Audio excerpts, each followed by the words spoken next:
Hey everyone, how are you? Alfonso Moretti, aka the Angry Trainer, and I am here again with another UStream chat. First of all, I want to say sorry I haven't been around for a couple weeks. Have not been feeling quite up to myself. Been under the weather a little bit, but I'm back. And tonight we have an awesome chat.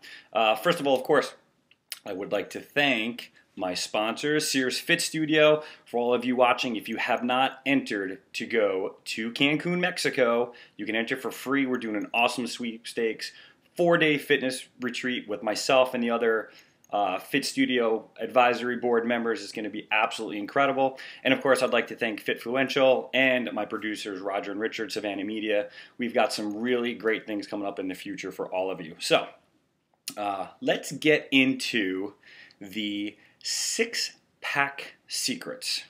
How many of you out there just want those 6-packs?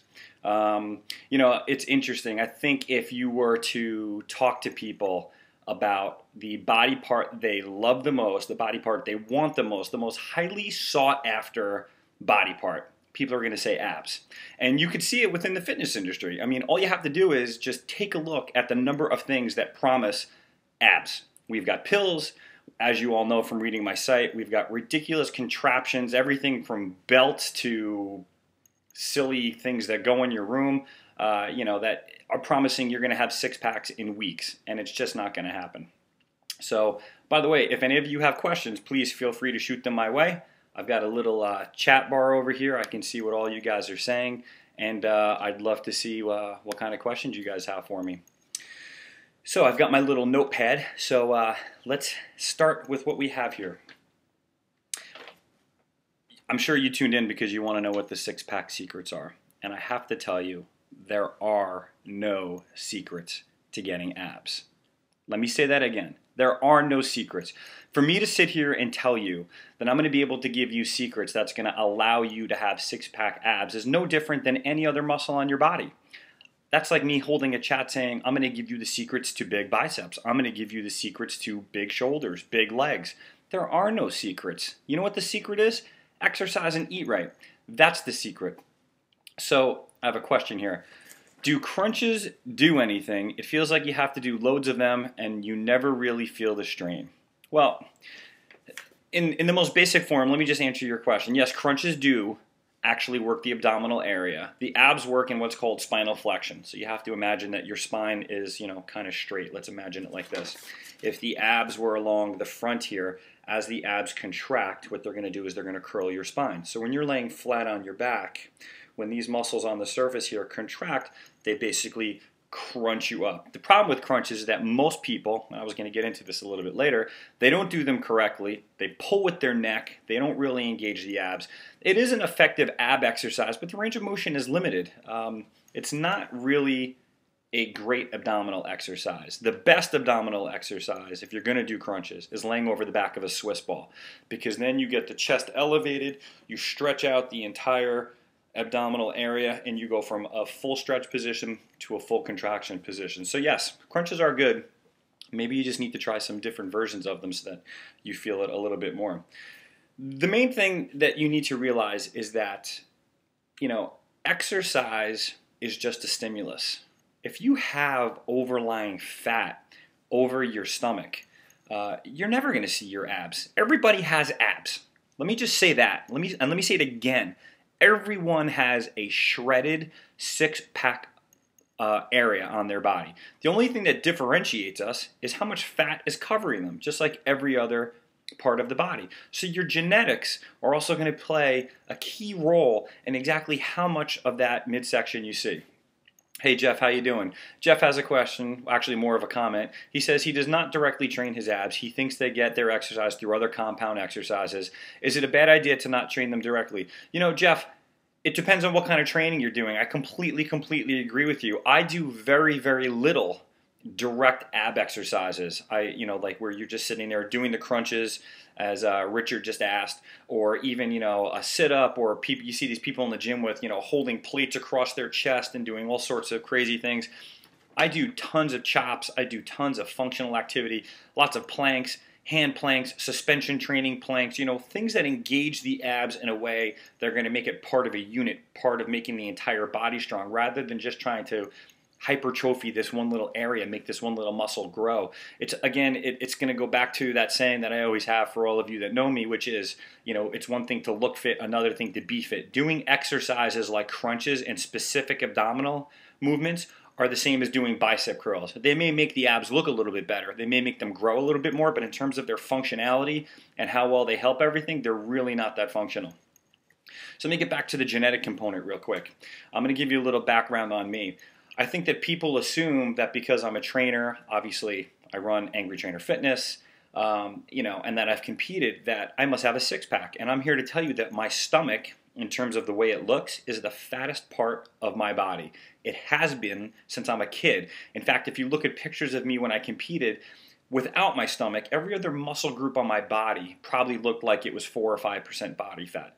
I always held extra fat in my stomach. And to this day, my stomach, my love handles around my lower back is Richard, who is my site producer, who is on here right now. He's telling the truth. Richard always jokes and tells me I'm looking a little thick around the middle. Thanks, Richard. The point I'm trying to get to you here is that it's genetics. I can look at my mother, I can look at my father, and I also have 2 young sons, and I can see that on them, they carry a little bit more fat around their stomach. I am never going to have the shredded, ripped midsection that I see a lot of these guys have. It's just not going to happen. It's going to look good. I don't look fat. I don't look like I don't work out. I still look like I'm in shape. But my point is you have to know what your genetic potential is.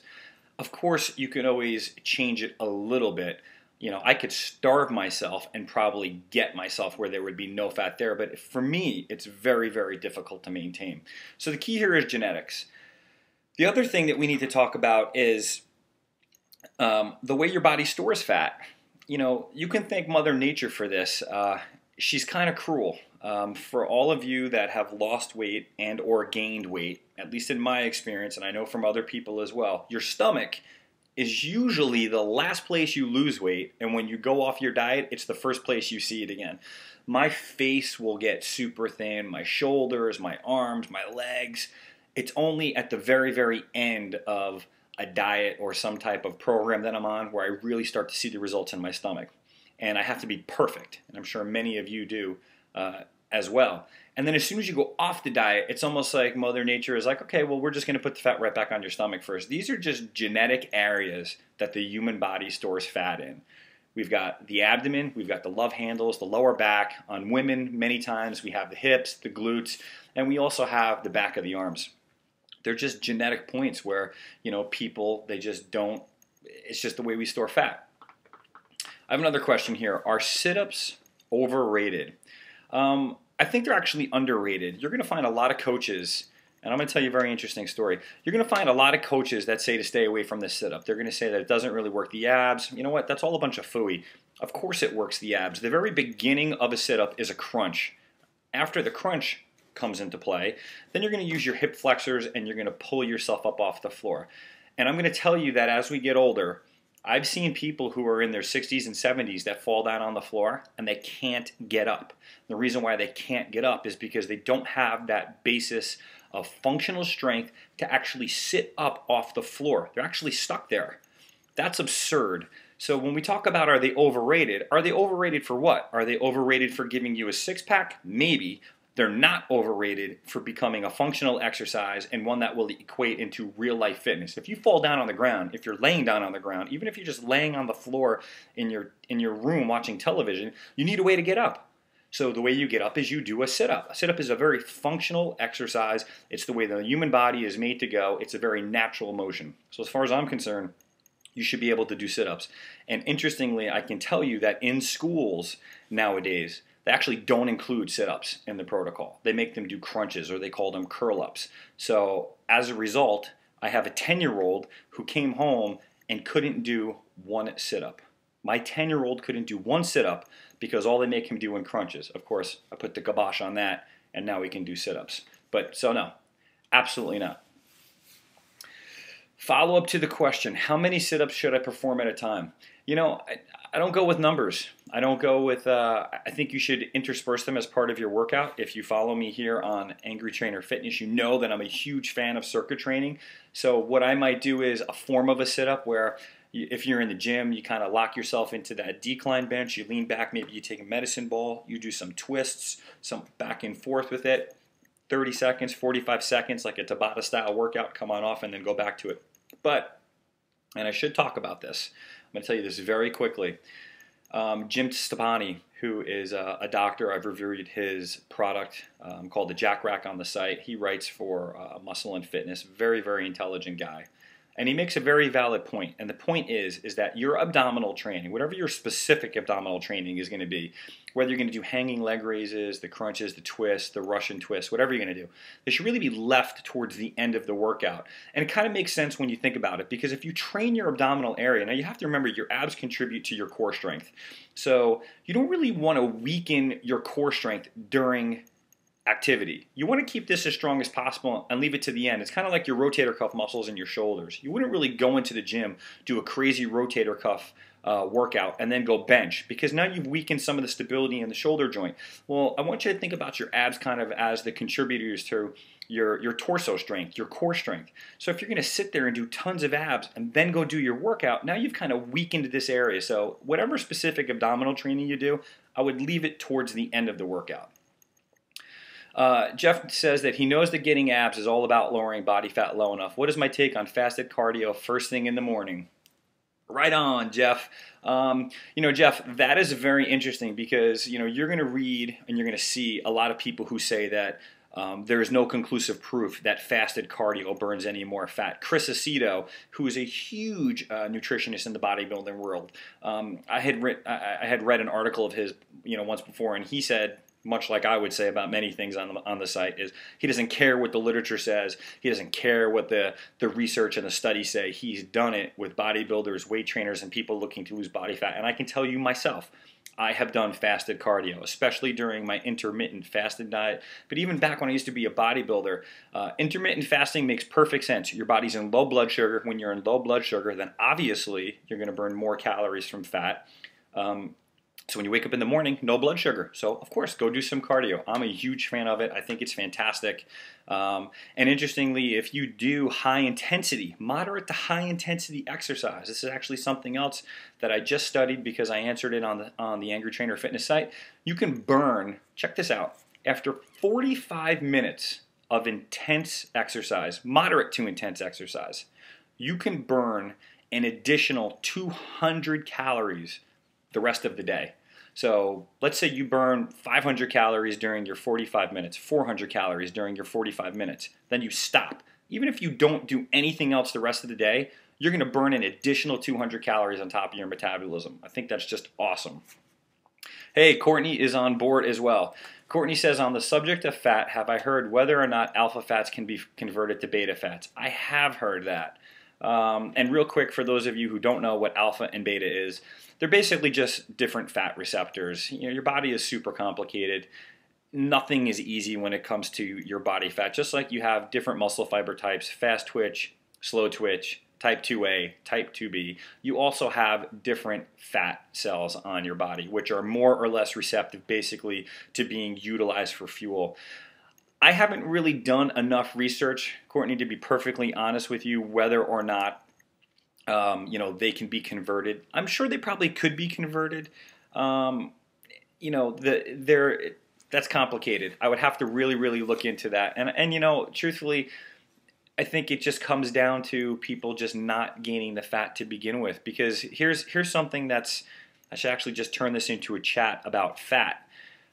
Years ago, we used to think that the number of fat cells a person had on their body were formed just during 3 times in life. Once when they're in their mother's womb, again during infancy, and then again during adolescence. So it was kind of thought of that depending on what your mother ate, depending on what she fed you, and depending on how you ate as an adolescent, you could either be fatter or thinner as an adult. Hence, you see some people who have thin parents, who were very skinny babies, very skinny adolescents. Those people generally don't become obese later on in their life, and that's partially because we thought that their body could not grow more fat cells. We know that that is not the case. We know that you can now actually grow new fat cells. Now here's the problem. The problem is the way that you get thinner is you don't actually burn fat cells. What you do is you get rid of the adipose tissue, the actual gel, the fat itself, inside of the cell.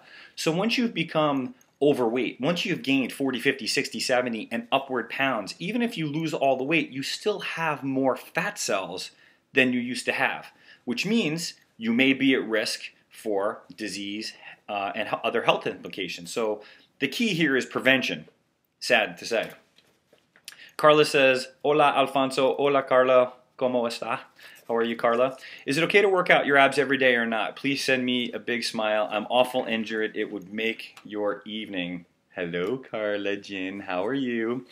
I was actually going to address this right here on my list. But yes, one of the biggest mistakes we make is that we train abdominals too much. Somehow, crazy Americans think that doing more abs is going to make the stomach flatter.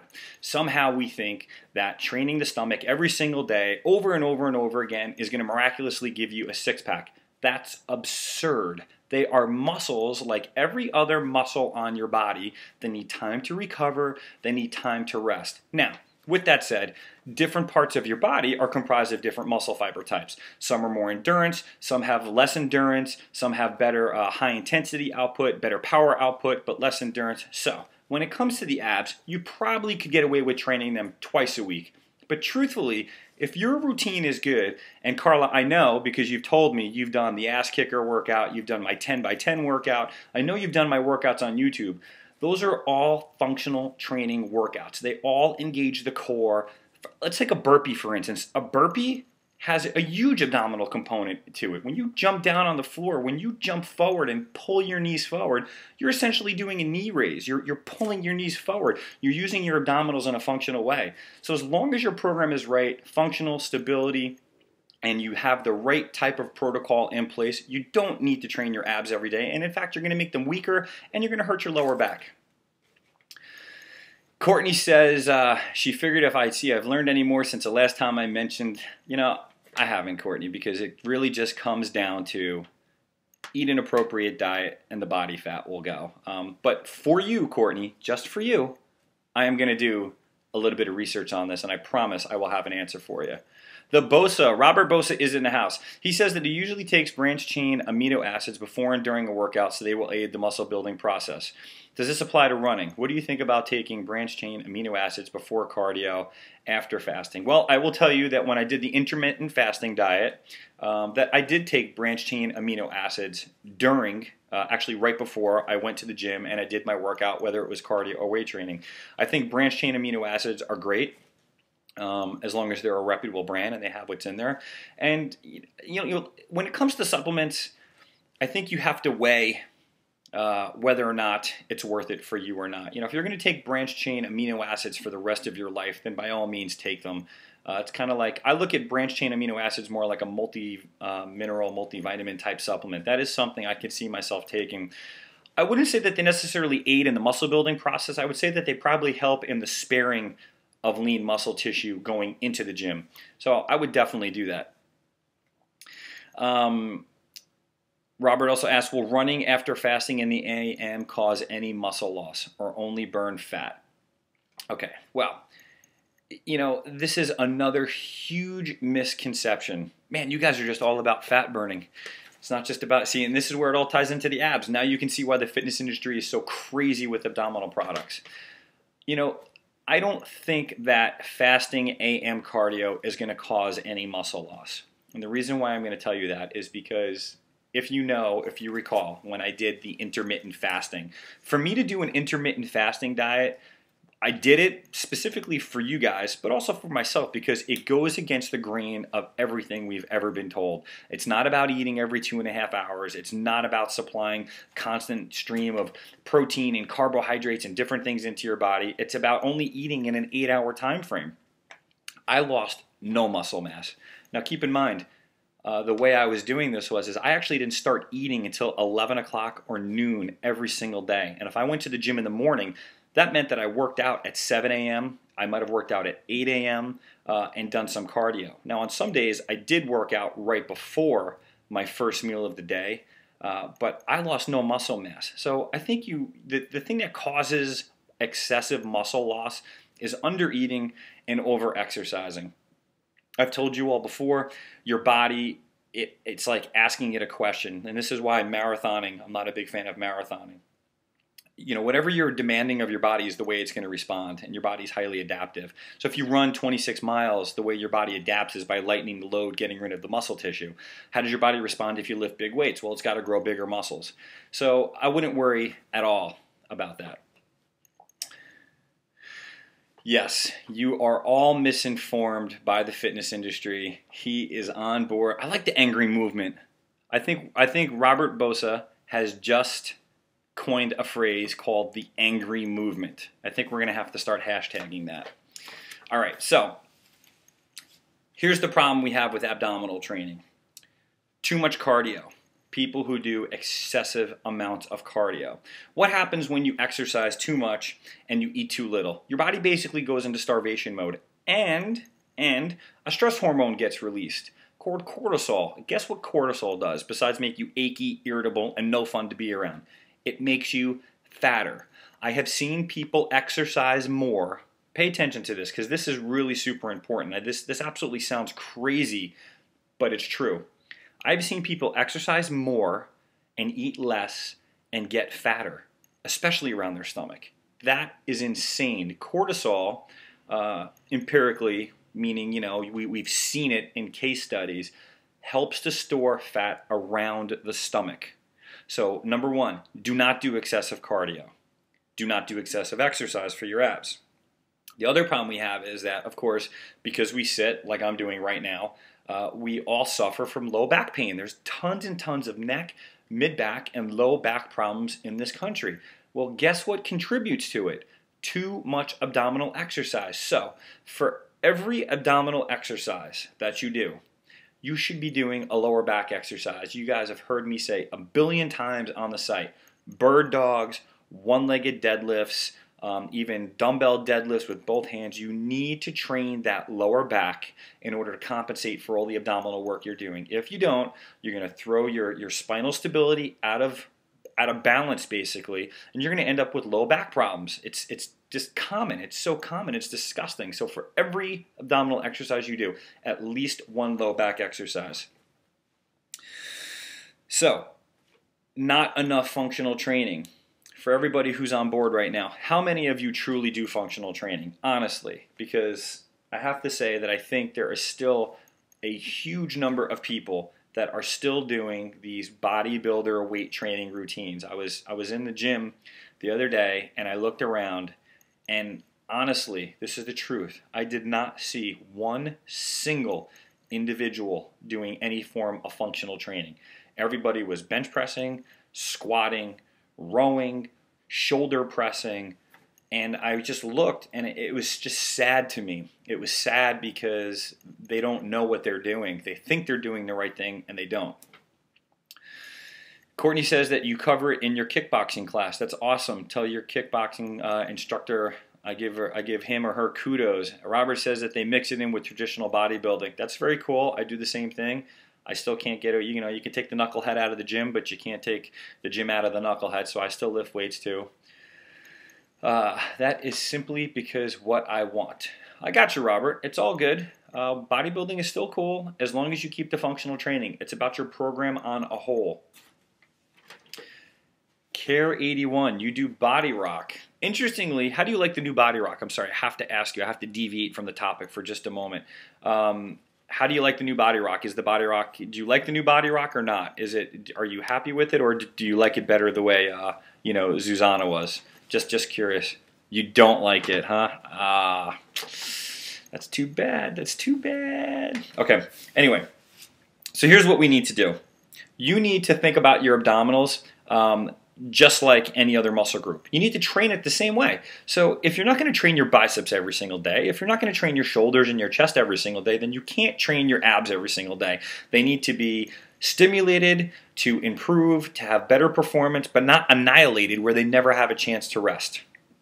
And I also need to remind you that even just during standing exercises, your abs are engaged. They're always working. It's like your low back. They're always working. There's plenty of exercises you can do where like you can shut off your shoulders, shut off your arms, shut off a lot of your upper body. But on almost every exercise, your abs are working. In fact, I recently just read a study, and you are never going to believe which exercise engaged the core and the abdominal muscles the most. Anybody want to take a guess? I'm going to give you about 15 seconds. I'm going to keep talking. Which exercise engaged the core the most? I want you guys to tell me. Okay. Include the lower back. Be realistic. And above all, I'm going to tell you, if there's any one little secret, I would have to say that you need carb cycling. This is kind of like the bodybuilder coming out in me. And I know it goes against the grain a little bit in terms of, the look fit and be fit, because of course I'm all about all of you improving your health and improving your fitness. But the fact that we all want to look better is never going to go away. I want to look better. You want to look better. If it can be done in a healthy way in conjunction with also training in a way that improves your health and fitness, then why not, right? One of the things that I've been toying around with is carb cycling. So what does carb cycling mean? Well, basically you know that the carbs that you eat basically get used for fuel. Carb cycling is where you periods of high and periods of low carbohydrates. So Carla, I'm so sorry. I apologize. But Carla, I don't know why you can't hear me. I actually raised the volume for you. There must be something wrong on your end. I apologize. But Carla, guess what? If you missed any of this, you can just go to my YouTube page and watch the chat afterwards, and you'll be able to catch all the spots that you missed. So back to the carb cycling. Carb cycling is important because, your body, you have to think about, this is going to sound a little bit like a silly analogy, but when you want something from your body, you have to think like you want to take it out on a date and be really, really nice to it and kind of like massage it and coax it and try to convince it that, this is the right way that you want it to go. And I just wrote this the other day. You can't bully it. You can't bully your body into changing. It doesn't work. And even if you get some short-term results, it's going to rebel against you and it's going to go right back to the way it was. Carb cycling is really interesting because carb cycling is about loading your muscles with glycogen and fuel and then kind of using up that fuel. And as the process goes where you're using up the fuel, you're taking in less carbohydrates. With lower carbohydrates, you're in a lower insulin state, and your body will use more fat for fuel. And then right when you kind of get depleted and the tanks are almost empty, you fill back up again.